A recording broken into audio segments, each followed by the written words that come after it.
দেখো দ্বিতীয় question জেনপাস Yuji 2019 ফিজিক্সের। দেখো গাড়ি যাত্রা শুরু করেছে, একের 3 অংশ চলেছে 10 কিমি পার আওয়ারে, তারপরে তৃতীয়াংশ চলেছে 30 কিমিতে, 30 কিমি পার আওয়ারে, আর তারপরে শেষ অংশ 5 কিলোমিটার পার আওয়ারে।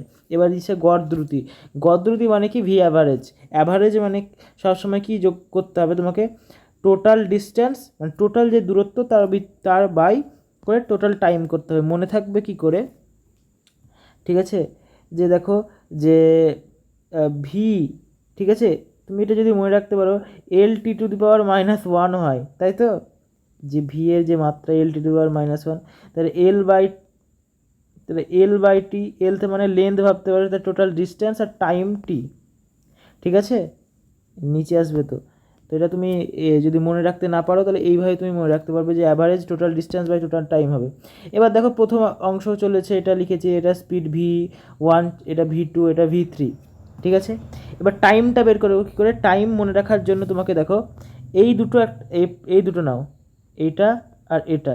এবার তুমি দেখো যে কিলোমিটার থেকে তুমি কি করে তুমি আওয়ারে নিয়ে আসবা, টাইমটাকে কি করে আওয়ারে নিয়ে আসবা। দেখো কিলোমিটার লিখলাম, আর এই দুটো মিলিয়ে তোমাকে আওয়ার, টাইমের একক কি? সময়।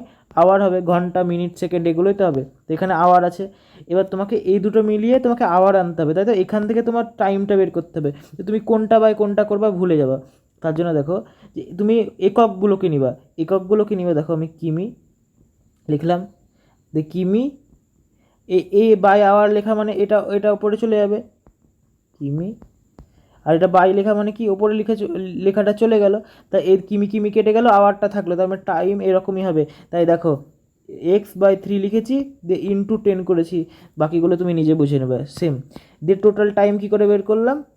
সাধারণ বিষয় যে যোগ করে দিলাম, যোগ করলাম, এটা কমন নিয়ে এলাম, সুবিধা এটা আমার।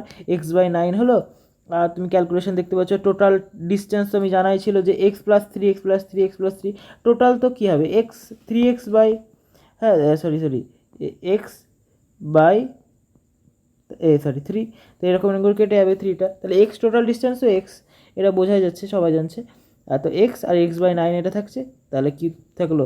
9 কিলোমিটার পার আওয়ার। হোপ বোঝা গেছে তোমাদের এটা। ঠিক আছে, তুমি যদি এই অংশটা বুঝতে পারলে তো এই তিনটাকে যোগ করে দেবে। তো যদি তুমি অসুবিধা হয়, x/3 x/3 x/3 3x/3 x, তো ওটাই টোটাল ডিস্টেন্স। আর টোটাল টাইমটা কী করে বের করবা বুঝিয়ে দিলাম। ঠিক আছে, আশা করি বোঝা গেছে।